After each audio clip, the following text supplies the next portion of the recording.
Hello, good evening, all. Welcoming all for the gynec session. Today's topic is DOB, dysfunctional uterine bleeding, bleeding in gynecology. So, first we will discuss various terminologies, and then we will move for the diagnosis and the management part. It's better to mute yourself, everyone, and feel free to ask the question by unmute yourself because it causes lots of disturbances. So that's why please pardon for that. So without wasting time, we are moving. Again, I am telling you, it's a two-way conversation. Would be very grateful for you because only this is not like a lecture that I am going to speak. So whenever you have doubt, whenever you have clinical judgment, feel free to ask the question. Then it would be easy to understand you. Now, what is menorrhagia? Cyclical bleeding at a normal interval, but bleeding is either excessive in amount or duration. Bleeding comes at fixed interval, suppose 28 to 30 days interval, but it is excessive in amount, more than 80 ml, means more than 7 to 8 pads per day, और more than in duration 7 days से भी लंबा चलता है, then it is considered as a menorrhagia. It could be organic or functional. What is organic? Means reproductive organ itself is a cause, like fibroid uterus, adenomyosis uterus, pelvic endometritis, IUCD insertion, chronic tubo-ovarian mass, and the ovarian tumor. Now, you should able to know this all terminology. What do you mean by fibroid uterus? It's a most benign tumor in the uterus that is called fibroid. What do you mean by adenomyosis? Adenomyosis is a subtype of endometriosis. Now, what is endometriosis? When there is a in uterus, suppose this is uterus and this is endometrial cavity normally. So here in endometrial cavity there are endometrial glands. When these endometrial glands develops other than endometrial cavity, it is called endometriosis, because normally it is fixed to the endometrial cavity. But due to one theory, in some patients menstrual blood जितना बाहर आता है उतना ही वो back flow करता है. During the time of menses यहाँ से जो ब्लड आता है उतना कई बार यहाँ से बैक फ्लो करता है ऐसे. तो due to this what happens, these endometrial glands may goes into the uterus, in fallopian tubes, in ovaries, in peritoneum. So they develop at a ectopic site. Ectopic means other than normal site. So when this endometrial glands develops into myometrium, uterus have two portion. This is myometrium. This is myometrium.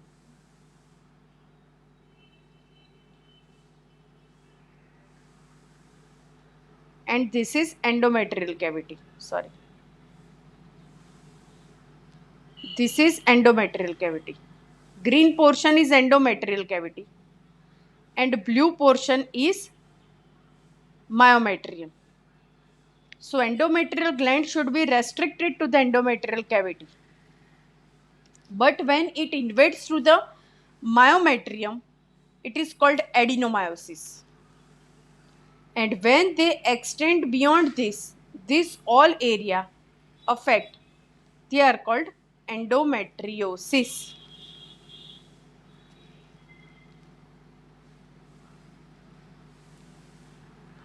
Then pelvic endometritis, that we already discussed yesterday. Infection of endometrial cavity is called endometritis. Then the IUCD, intrauterine contraceptive device, की वजह से भी हो सकता है. Chronic TO mass means tubo ovarian mass. This is uterus, this is fallopian tube, this is ovary. Because of सफ infection, कल हमने PID में देखा था, PID एंडोमेट्रियोसिस की वजह से ये जो फेलोपियन ट्यूब है वो ऐसे ओवरी के साथ में मिला के ऐसे कॉम्प्लेक्स बना देता है. This is called TO mass, tubo ovarian मास.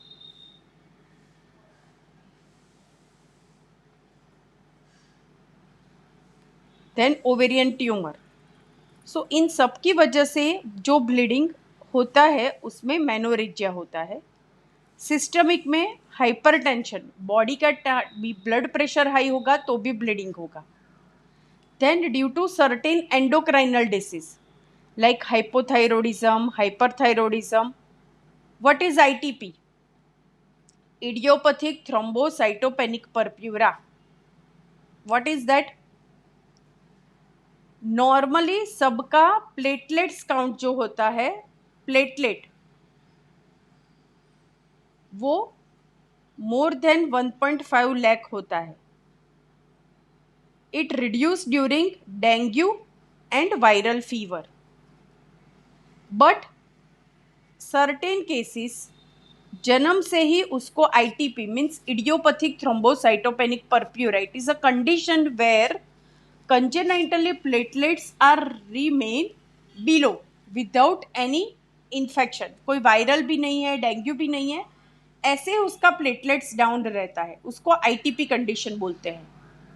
तो ऐसे patients are also suffering from menorrhagia. So it is clear what is menorrhagia. And functional is due to disturbance in HPO axis. What is HPO axis? Hypothalamo pituitary ovarian axis. जो हमारी menstrual cycle है वो कहाँ से control होती है? Brain में से, ब्रेन की पिट्यूटरी ग्लैंड से. और पिट्यूटरी ग्लैंड आती है हाइपोथैलेमस में. सो एक लिंक बनती है ब्रेन और ओवरी की, उसको HPO एक्सिस बोलते हैं. Whenever there is a disturbance at HPO axis level, it disturb the hormone, disturb the cycle and give rise to the bleeding. So what we discuss is menorrhagia. Simple, when cyclical bleeding more than excess in amount and duration is termed as a menorrhagia. What is polymenorrhea? When bleeding, cyclical bleeding but cycle is less than 21 days, same as menorrhagia, but here so cyclical bleeding होता है महीने महीने पे, but cycle is less than 21 days. 20 दिन के अंदर ही, 21 दिन के अंदर ही साइकिल रिपीट आती है. then it is termed as polymenorrhea. Causes mostly same, DUB, PID and TO mass. What is DUB? That I am telling you in later part. Metrorrhagia, irregular acyclical bleeding from uterus. Acyclic means महीने महीने पे नहीं आता है, 2 महीने पे आता है, 3 महीने पे आता है, 15 दिन में आता है. And the irregular, that is called metrorrhagia. किसमें होगा? DUB में. Like adolescent girls, following childbirth, following pregnancy, following abortion, and in perimenopausal age group, premenopause age group. also due to submucous fibroid, polyp, CA cervix and endometrial carcinoma. इन सब में भी metrorrhagia होगा. Contact bleeding in CA cervix and the polyp of cervix. Intermenstrual, menstruation के बीच में bleeding होना due to urethral caruncle, means urethra का opening है, वहाँ पे ऐसी लाइक बॉइल जैसा होता है, तो उसकी वजह से वहाँ पे टच होने के कारण भी ब्लीडिंग होता है. कई बार IUCD यूजर्स में स्पॉटिंग रहता है. And breakthrough bleeding in OC pill users. What is that? जो लोग ओरल कॉन्ट्रासेप्टिव पिल लेते हैं वो अगर रेगुलर टाइम पे नहीं लेते हैं, बिकॉज जो ओरल कॉन्ट्रासेप्टिव पिल है that will work up to 24 hours. अगर वो समय पर नहीं लेते हैं तो HPO एक्सिस डिस्टर्ब होता है और पेशेंट को स्पॉटिंग शुरू होता है, तो उसको बोलते हैं breakthrough bleeding.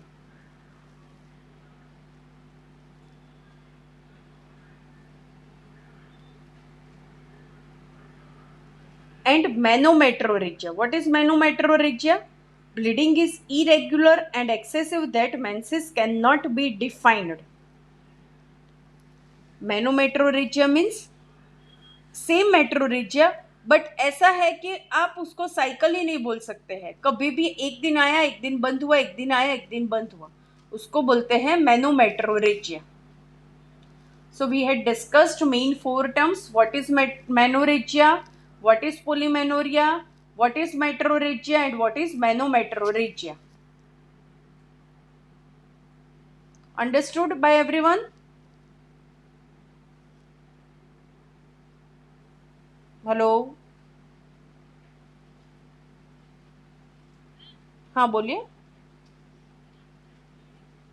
Contact bleeding यानी सपोज कोई भी सपोज वजाइना और सर्विक्स है तो वहाँ पे कुछ भी टच करने से ब्लीडिंग होता है. Either it is due to sexual intercourse, either आप एग्जामिन करने जाते हो, पर स्पेक्युलम एग्जामिनेशन रखते हो, तो कुछ भी टच होने से जो ब्लीडिंग होता है that is called contact bleeding. कुछ भी आपका हाथ टच होता है या सेक्सुअल रिलेशन से कुछ भी वहाँ पे टच होके जो ब्लीडिंग होता है that is called contact bleeding. तो CA सर्विक्स होता है, सर्वाइकल कार्सिनोमा है, एंडोमेट्रियल कार्सिनोमा है, ये सब ऐसी चीज़ें हैं कि ऐसे वहाँ पे मांस पड़ा रहेगा, पर जब भी वो रिलेशन रखेगा या कोई डॉक्टर उसे एग्जामिन करेगा तो वहाँ पे टच एकदम इतना फ्राइबल होगा कि कुछ भी टच होगा ना तो दे विल ब्लीड.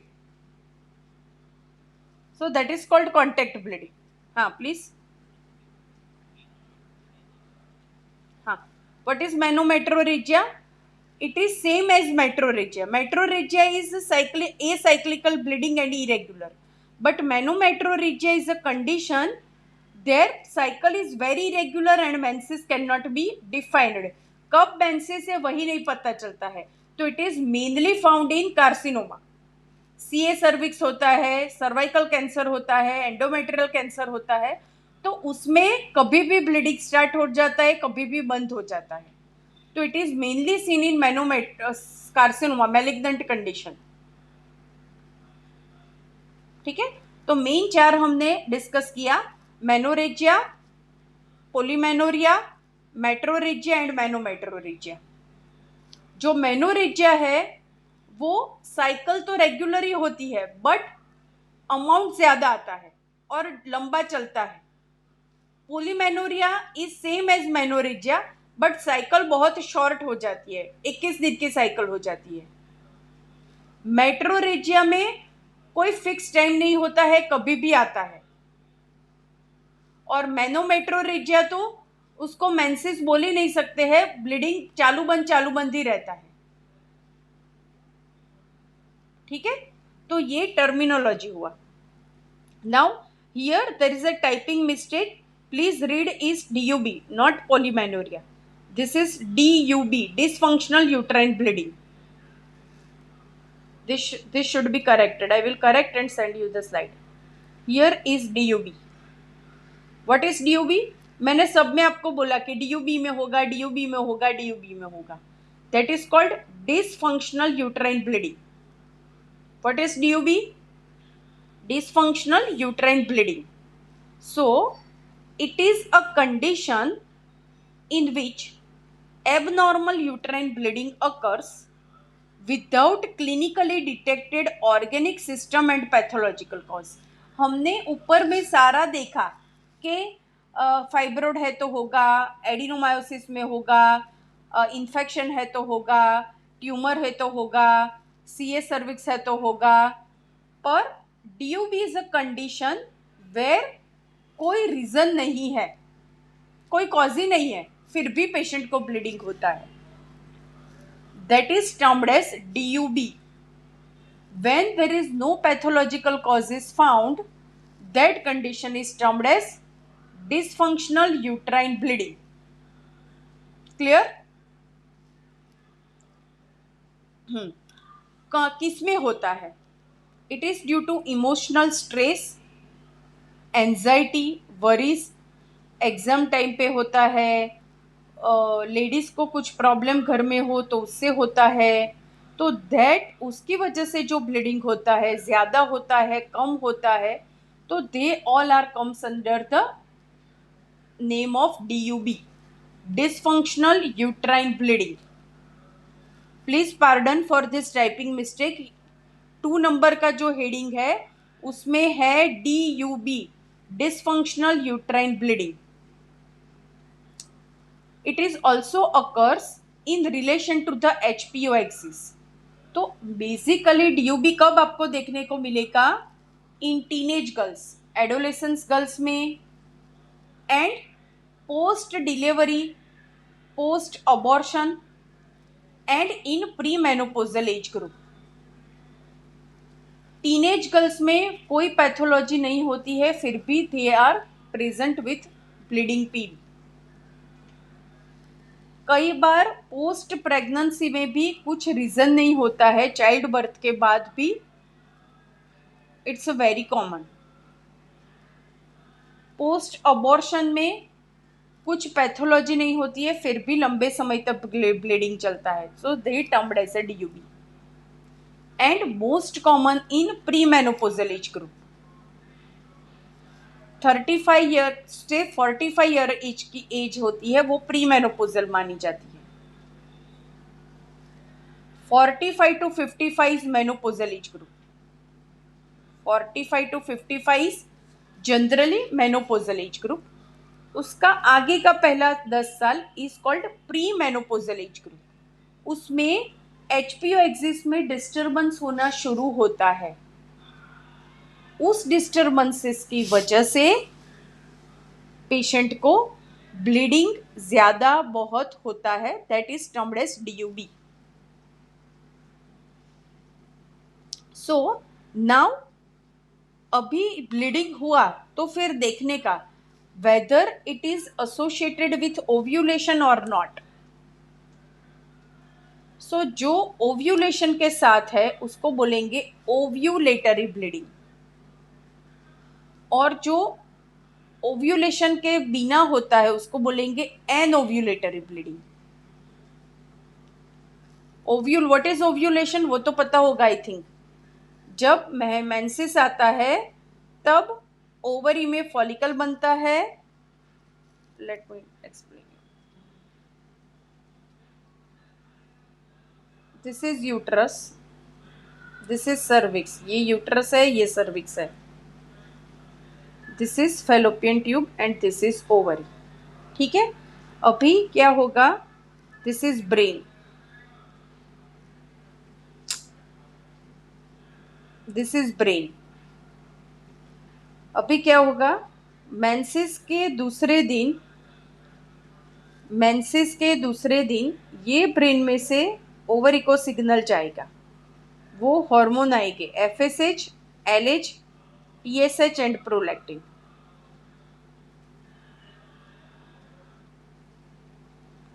ये 4 हार्मोन की वजह से यहाँ ओवरी में फॉलिकल बनना शुरू होते हैं. वो फॉलिकल में से एक या दो फॉलिकल बड़े होते हैं, वो जब 20 mm के होते हैं यहाँ से रप्चर होते हैं ओवरी में से, और फट से फेलोपियन ट्यूब में पकड़ के यूट्रस में आते हैं। तो जो ये फॉलिकल यहाँ से रप्चर होता है उसको बोलते हैं ओव्यूलेशन। सो ब्लीडिंग है वो ओव्यूलेटरी साइकिल में है कि एनओव्यूलेटरी साइकिल में है, वो हमें देखना पड़ेगा, बिकॉज उसके हिसाब से ट्रीटमेंट चलेगी। सो ओव्यूलेटरी ब्लीडिंग है कि एनओव्यूलेटरी ब्लीडिंग है, वो देखना है हमें। अभी ओव्यूलेटरी ब्लीडिंग है तो किस में देखने को मिलेगा? ऑब्वियसली एडोलेसेंस है, पोस्ट डिलीवरी है, पोस्ट अबॉर्शन है, प्री मेनोपोजल है, इन सब में हमें ओव्यूलेटरी ब्लीडिंग देखने को मिलेगा। Cause is shortening of the follicular phase. जो मैंने फॉलिकल एग की रचना बताई कि एग हार्मोन की वजह से ऐसा बड़ा होता है और रप्चर होता है, तो शॉर्टनिंग ऑफ फॉलिकुलर फेज, फट से फॉलिकल बन गया, ओव्यूलेशन हो गया। तो जब फॉलिकुलर फेज शॉर्टन होता है तो उसको बोलते हैं, उसकी वजह से जो ब्लीडिंग होता है वो उसको बोलते हैं ओव्यूलेटरी ब्लीडिंग। फंक्शनल मेनोरेजिया, हाँ पहले वो मैं बताना भूल गई कि आपको साइकिल का फेज पता होना चाहिए।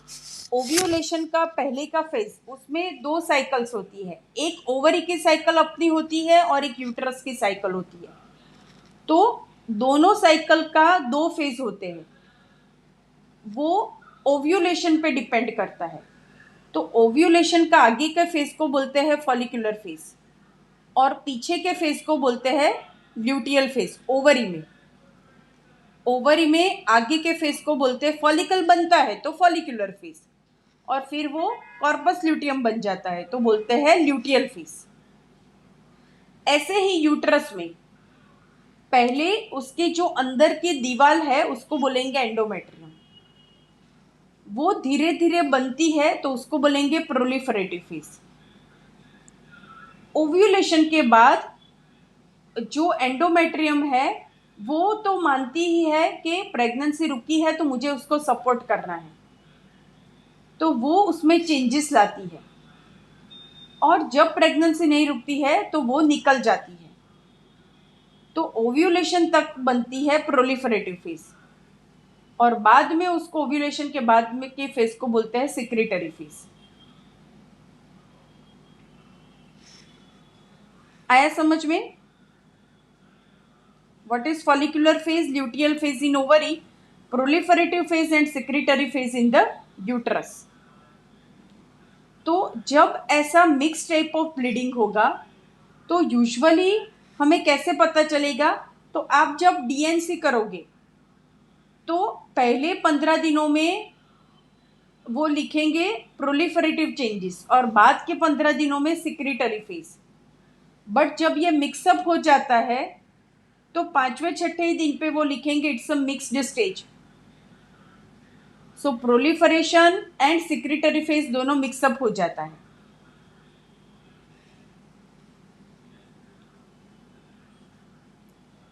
Then anovulatory bleeding. Anovulatory means ovulation ही नहीं हुआ है, तो वहां पे ओव्यूलेशन नहीं हुआ है, दैट मीन्स कॉर्पस ल्यूटियम नहीं बना। कॉर्पस ल्यूटियम नहीं बना तो एब्सेंस ऑफ प्रोजेस्ट्रॉन, और absence of progesterone and estrogen भी कम हो जाता है, सो ब्लीडिंग हो जाता है, विड्रॉल ब्लीडिंग बोलते हैं। So in that case bleeding will continue for long time and it is mainly seen in pre menopausal age group. जो एडवांस स्टेज में ब्लीडिंग होते हैं वे मेनली एनओव्यूलेटरी ब्लीडिंग होते हैं, और आगे की एज में up to 35 year all are ovulatory bleeding होते हैं। इतना याद रखोगे तो भी चलेगा। इन्वेस्टिगेशन कौन कौन से कराओगी? CBC and all bleeding profile हमें देखना पड़ेगा कि इसका क्लॉटिंग फैक्टर कैसा है। So BT CT PT, ultrasound is required to rule out any pathology. Hysteroscopy यानी गर्भाशय के अंदर दूरबीन डाल के जो चेकअप करते हैं उसको हिस्ट्रोस्कोपी बोलते हैं. So hysteroscopy with DNC to detect polyp है. किसकी वजह से ब्लीडिंग है? कोई लोकल पैथोलॉजी नहीं है ना, अंदर कोई पोलिप होगा, फाइब्रोड होगा, तो इन सब की वजह से भी ब्लीडिंग हो सकता है.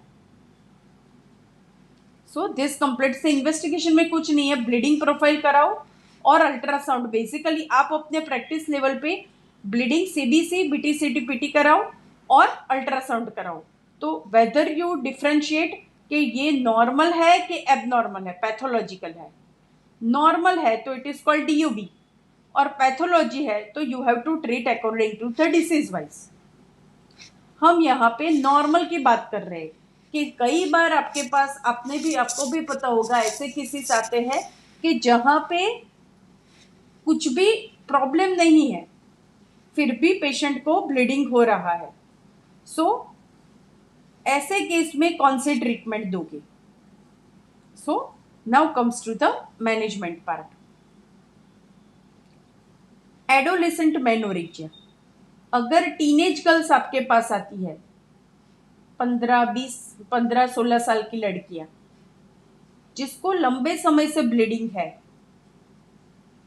तो medroxy progesterone acetate Deviry tablet आती है, देवरी, उसमें होता है मेड्रोक्सी प्रोजेस्ट्रॉन, देवरी या मैप्रेट, 10 मिलीग्राम 2 टाइम्स अ डे, सुबह शाम एक एक फॉर 25 डेज. अगर आप ये दवाई देते हो तो पेशेंट को एक्सप्लेन करना बहुत बहुत ज़रूरी है कि ये गोली टाइम पर लेनी ज़रूरी है. कई बार आप प्रिस्क्राइब कर देते हो, पर अगर आपने अच्छी तरीके से एक्सप्लेन नहीं किया है तो पेशेंट क्या करेगा? आज लेगा, कल नहीं लेगा, परसों लेगा, फिर नहीं लेगा. तो उससे हार्मोनल पूरा फ्लक्चुएट होते रहेंगे, तो उसको स्पॉटिंग होती ही रहेगी. तो पहले तो आपको एक्सप्लेन करना पड़ेगा कि आपको ये गोली अलार्म रख के लेनी है.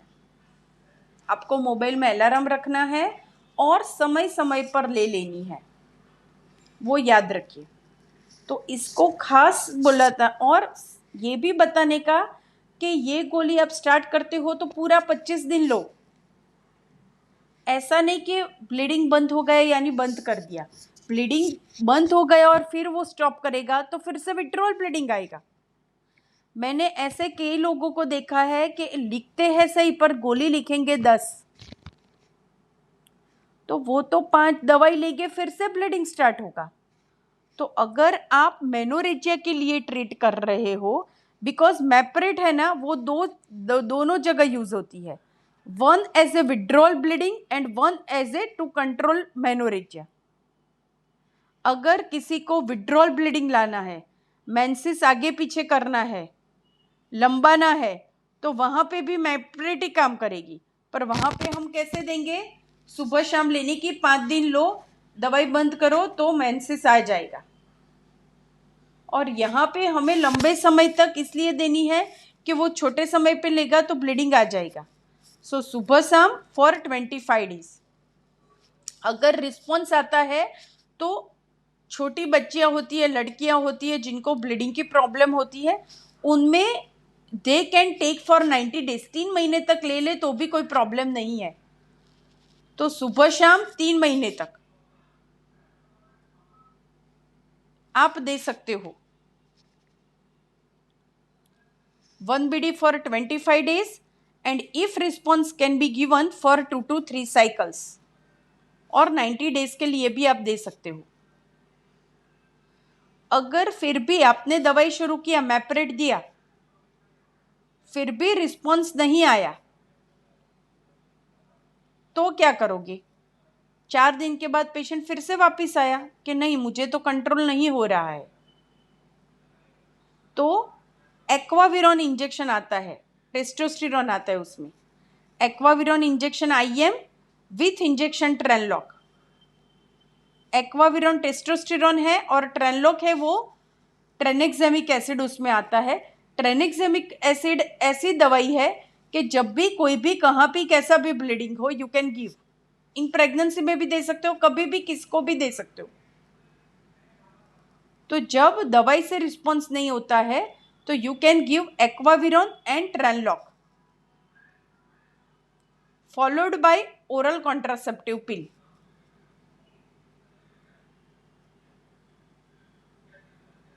आता है समझ में कि नहीं आता है?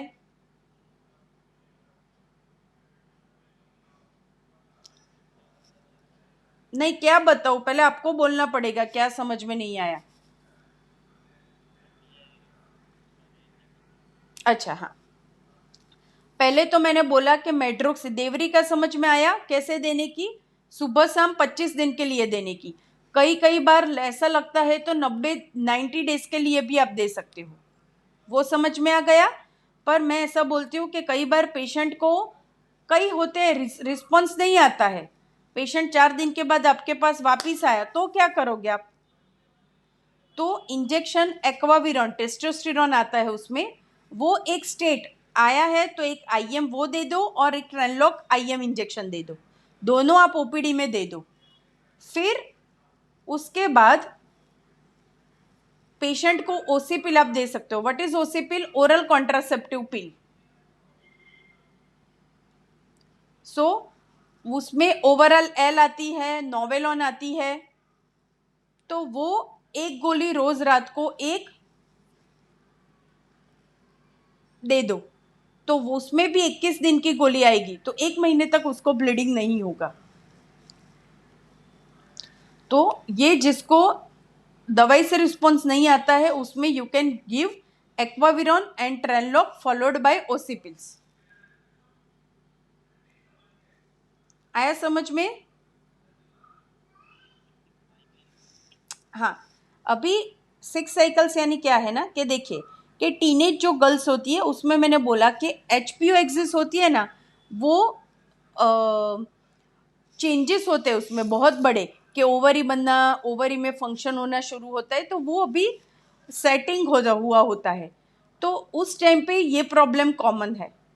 तो आपने इस महीने तो दे दिया, फिर अगले महीने उसको फिर प्रॉब्लम आएगा, तो हम क्या करते हैं कि ब्लीडिंग बंद कर दिया, फिर ओरल कॉन्ट्रासेप्टिव पिल ओवरऑल या नोवेलॉन का पैकेट आता है, तो वो 1 महीने के लिए दिया, उसमें 21 गोली आएगी, 1 महीने के लिए दिया। उसको भी बोलने का कि हर टाइम पे लेने का, अलार्म लगा के लेने का, रोज रात को 9 तो 9 बजे ही लेने का, 9 से 5 मिनट भी नहीं चलेगा। तो 1 महीना लिया, फिर उसको मेंसेस आया, एक एक पैकेट खत्म किया, फिर अगेन दूसरे महीने पे महावरी के तीसरे या 5वें दिन कभी भी स्टार्ट कर सकते हो, पहले 5 दिनों में कभी भी, फिर एक पैकेट लो, फिर महावरी आने की राह देखो, फिर अगला लो। सो ऐसे 6-12 महीने तक साइकिल रेगुलेटर के हिसाब से आप दे सकते हो उसको, 6 साइकिल उसको ऐसे बोलते हैं। सो लंबे समय तक मिनिमम 3 साइकिल्स तो देने का ही, वरना उसको हर बार ये प्रॉब्लम होगा। सो ओरल कॉन्ट्रासेप्टिव पिल दे देने का, हर महावरी के फर्स्ट 5 डेज में से कभी भी स्टार्ट करें, 21 दिन तक लेने की, वो पैकेट ही आएगा, फिर विड्रॉल आएगा, ब्लीडिंग आएगा, again you have to start new packet. Got it? Secondary तो मैंने बोला treat according to underline cause. Fibroid है तो फाइब्रो ट्रीट करो, एडिनोमायोसिस है तो एडिनोमायोसिस ट्रीट करो, उस सब के इंडिविजुअल ट्रीटमेंट आएगी। यहाँ पे हम लोग सिर्फ डीयूबी की बात करते हैं कि ऐसे केसेस के जिसमें कोई रीजन नहीं हो और ब्लीडिंग होती है और ओपीडी में आते हैं, तो आप क्या करोगे? फिर एक आएगा reproductive age group, 20 to 40 years की लेडीज आती है, तो आप क्या करोगे? मेनली ओव्यूलेटरी ब्लीडिंग होगा, सो उसमें प्रोजेस्ट्रॉन ही यूज होगा।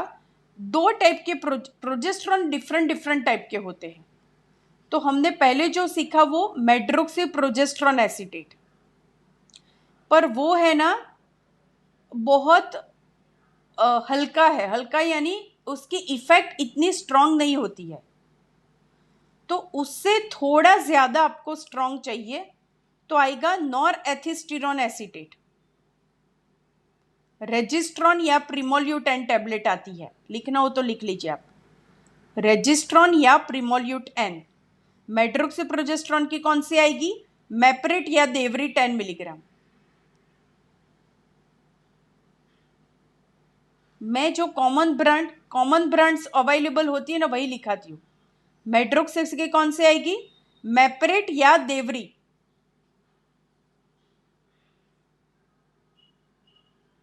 और नॉरहेथिस्टिरोन की कौन सी आएगी, रेजिस्ट्रॉन या प्रीमोल्यूटेन। वो कभी भी मिल सकती है कहीं पे भी। तो दोनों का फंक्शन सेम है, पर effectivity wise norethisterone is more stronger than medroxy. तो जहां पे भी हमें स्ट्रॉन्ग एक्शन चाहिए, कई बार इवन यंग लेडीज में भी, टीनेज में भी मेड्रोक्सी से रिस्पॉन्स नहीं आता है, तो you can give norethisterone acetate also. दोनों का फंक्शन सेम है, but potency wise norethisterone is more effective over medroxy. तो ऐसे केसेस में हम अभी जो रिप्रोडक्टिव एज ग्रुप में है ना, तो उसको आपको पूछना पड़ेगा कि आपको प्रेगनेंसी की प्लान कर रहे हो कि प्रेगनेंसी नहीं कर रहे हो। अगर पेशेंट प्रेगनेंसी प्लान नहीं कर रहा है तो simple oral contraceptive pill is best as a cycle regulator, because उससे कॉन्ट्रासेप्शन भी होगा और उसकी साइकिल ज्यादा भी नहीं आएगी और उसको कंट्रोल होगा। तो simply give Ovral L and Novelon. मैं स्टैंडर्ड ब्रांड आपको बता रही हूं कि जो किसी भी स्टैंडर्ड जगह मिल जाएगी, फिर आती बहुत है, बट ओवरऑल एल एंड नोवेलॉन ऐसी ब्रांड है कि सबको मालूम होती है। सो ओरल कॉन्ट्रासेप्टिव पिल स्टार्ट कर देने की फर्स्ट 5 डेज में कभी भी स्टार्ट करो, पूरा पैकेट करो, मेंसेस आता है अगेन स्टार्ट, तो दोनों काम करेगी, उसका ब्लीडिंग भी कम करेगी और क्या होगा, प्रेगनेंसी भी नहीं रुकेगी। पर अगर पेशेंट को प्रेगनेंसी रखनी है तो वहां पे तो आप ओरल कॉन्ट्रासेप्टिव नहीं दे सकते हो। पेशेंट तुरंत बोलेगा कि मुझे तो प्रेगनेंसी रखनी है और डॉक्टर साहब आप तो ऐसी ओरल कॉन्ट्रासेप्टिव पिल दे रहे हो, तो वहां पे प्रोजेस्टेरॉन वर्क करेगा। वहां पे आप मेड्रोक्सीप्रोजेस्टेरॉन 10 मिलीग्राम या नॉरहेथिस्टिरोन 5 मिलीग्राम की आती है, 2 टाइम्स अ डे, सुबह शाम 70वें दिन से आप दे सकते हो, 17 या 20 दिन से आफ्टर।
आ गए सब लोग?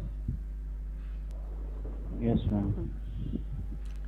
तो उसको नॉरहेथिस्टिरोन आप कब दोगे, तब आफ्टर ओव्यूलेशन 70वें दिन से दोगे, 17 to 28 डेज। जिसको प्रेगनेंसी रखनी है उसको आप पोस्ट दोगे, पर पोस्ट में ध्यान ये रखने का कि most safest progesterone is dydrogesterone, ड्यूफास्टोन।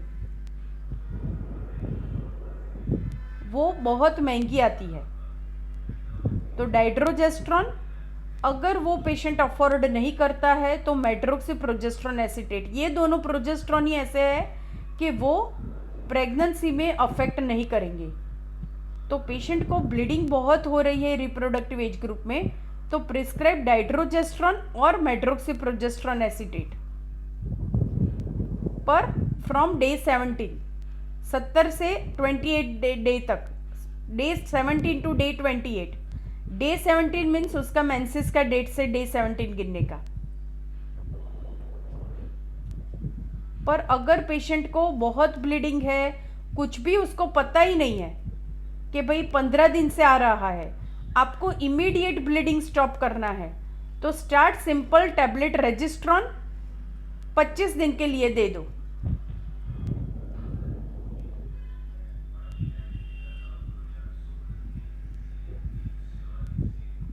आया समझ में? थोड़ा ट्रिकी है, पर ये मैंने बहुत सिंपली टाइप से एक्सप्लेन किया। अभी आपको क्वेश्चन मुझे पूछना पड़ेगा तो मैं उसका आंसर दे सकूंगी।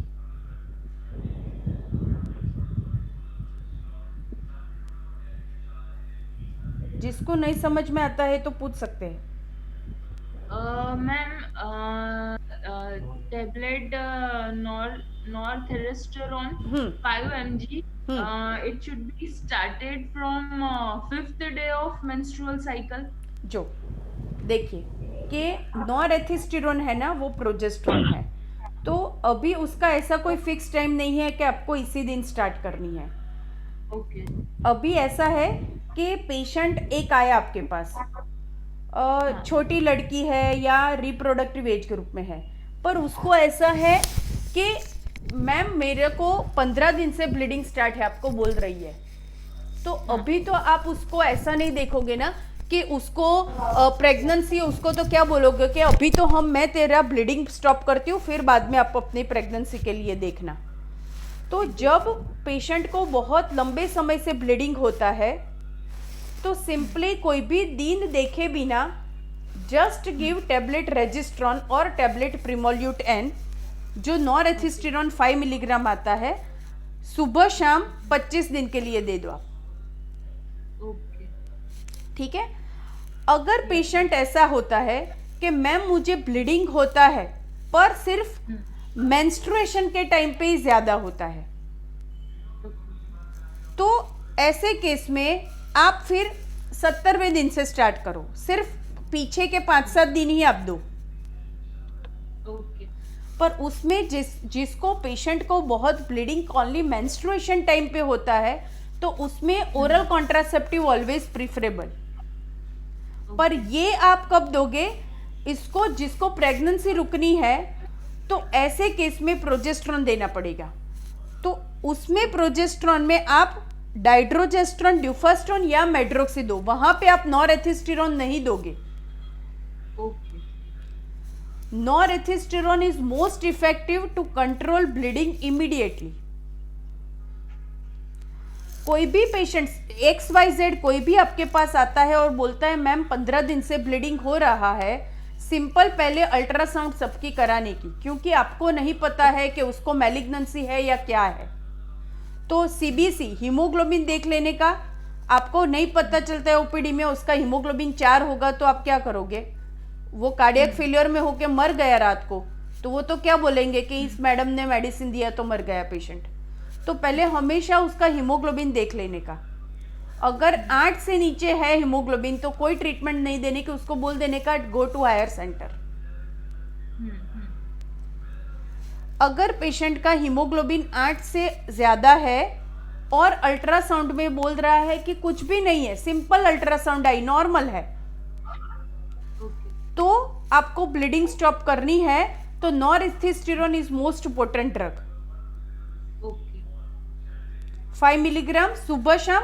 पर आप जब ब्लीडिंग स्टॉप करने के लिए देते हो तो आपको वो 25 दिन देनी है, ऐसा मत करो कि 5 दिन देके बंद कर दूं, ओके। ठीक है। और जहां पे भी प्रेगनेंसी का डाउट है, सपोज पेशेंट को प्रेगनेंसी रखनी है, तो वहां पे आप नॉरेथिस्टेरोन यूज नहीं कर सकते। वहां पे डेफिनेटली आपको मेड्रोक्सीप्रोजेस्टेरोन या डाइड्रोजेस्टेरोन, बट डाइड्रोजेस्टेरोन कोई नहीं यूज करता है because it's a very costly drug. आपकी जानकारी के लिए रखा है, बट दिन की एक गोली 60 रुपीज की एक गोली आती है, तो इतनी महंगी गोली कोई नहीं लेगा। तो in that case give the medroxyprogesterone, 4 रुपये की गोली आती है वो एक। So it's a clear. Yes ma'am. तो यहाँ पे हम रुकते हैं क्योंकि अभी बहुत सारा हॉर्मोन्स का है, अभी इतना ज़्यादा पढ़ाऊंगी तो सब आपके ऊपर से जाएगा। So this part we are stopping. Quick revision कर लेंगे। आज मैं आपको सबको रेकमेंड करूंगी कि मैं आज ही स्लाइड, ये पूरी स्लाइड भेज देती हूँ, आप एक बार टाइम मिले तो पढ़ लेना। ये पूरा लेक्चर एक बार हो सकता है तो सुन लेना, मैं ट्राई करती हूँ, रिकॉर्डिंग मोस्ट प्रोबेबली हुआ ही है, भेजती हूँ तो एक बार समझ लेना। फिर कल भी कुछ भी क्वेरी हो तो पहले अपना क्वेश्चन सॉल्व करना, फिर मैं आगे बढ़ूंगी, because it's a very common topic and बहुत कॉमनली आपको प्रैक्टिस में आपको सामने आएगा। तो इस पे पूरा मैं ध्यान रखती हूँ कि 1-2 दिन 3 दिन चलेगा तो भी ओके है, पर ये सब आपको आना चाहिए। आपने गायनेक कोर्स किया है तो mainly infection, PID and bleeding, ये तो तीनों टॉपिक आपके लिए बहुत इंपॉर्टेंट है, बिकॉज केसेस आपको इन्हीं के सारे आएंगे। पीछे वाले फाइब्रोड, एडिनोमायोसिस, प्रोलेप्स मोस्टली आपके पास नहीं आएंगे, वो कंसल्टेंट के पास जाएंगे। आपको सिर्फ डायग्नोसिस में करना है, तो मैनेजमेंट आपको यहीं पे सीखना है। तो नहीं आता है, कुछ भी डाउट लगता है तो कल पहले अपनी क्वेरी सॉल्व करने ला, ये आपके लिए बोल रही हूँ मैं। मेरा काम तो मैं बोल के चली जाऊंगी, पर आपने ये कोर्स किया है तो आपको कुछ फ्रूटफुल होना चाहिए आपकी प्रैक्टिस में, ठीक है। So today we are stopping. Good day for all, bye bye. Ma'am हाँ बोलिए। मैम मुझे पीछे वाले टॉपिक में कुछ पूछना था। हाँ बोलिए, कोई बात नहीं। मैम प्लेसेंट्रेक्स जो है, हाँ जो इंजेक्शन प्लेसेंट्रेक्स था, क्या मैम वो जैसे प्रेगनेंसी है तो तीनों प्रेगनेंसी में दे सकते हैं, मतलब नहीं। फर्स्ट ट्राइमेस्टर, सेकंड और नहीं नहीं, प्लेजेंट्रेक्स सिर्फ 2 ही जगह यूज होता है, only to treat pelvic inflammatory disease, और मैंने बोला कि बहुत क्रोनिक वजाइन ल्यूकोरिया है, वजाइनल इन्फेक्शन है, तो उसके लिए it is not given in pregnancy. तो मैम अगर प्रेगनेंसी में अगर मतलब इन्फेक्शन है रिप्रोडक्टिव ट्रैक्ट का तो दे सकते हैं? नहीं दे सकते, इट्स टोटली कॉन्ट्राइंडिकेटेड। मैम किसी ट्राइमेस्टर में नहीं दे सकते? नहीं दे सकते हैं। मैम जो वेजाइनल टैबलेट थे मैम, वो हमें मतलब फर्स्ट ट्राइमेस्टर, सेकंड या थर्ड किसी में दे सकते हैं? हाँ definitely, second trimester onwards, after 12 week सबको कोई भी मेडिसिन आप दे सकते हो वजेनल टैबलेट्स, फर्स्ट ट्राइमेस्टर में नहीं देने का। मैम फर्स्ट ट्राइमेस्टर में आपने बताया था पेरिनियल हाइजीन और बीवास के अलावा मैम दवा कौन सी बताई थी? सीफालेक्सिन। मैम फिर से बता दीजिए। हाँ सीफालेक्सिन, CEPHALAXIN।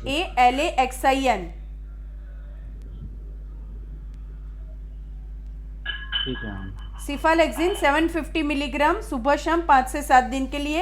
एंटीबायोटिक अगर आपको इन्फेक्टिव ओरिजिन लगता है तो ही देने की, वरना नहीं देने की।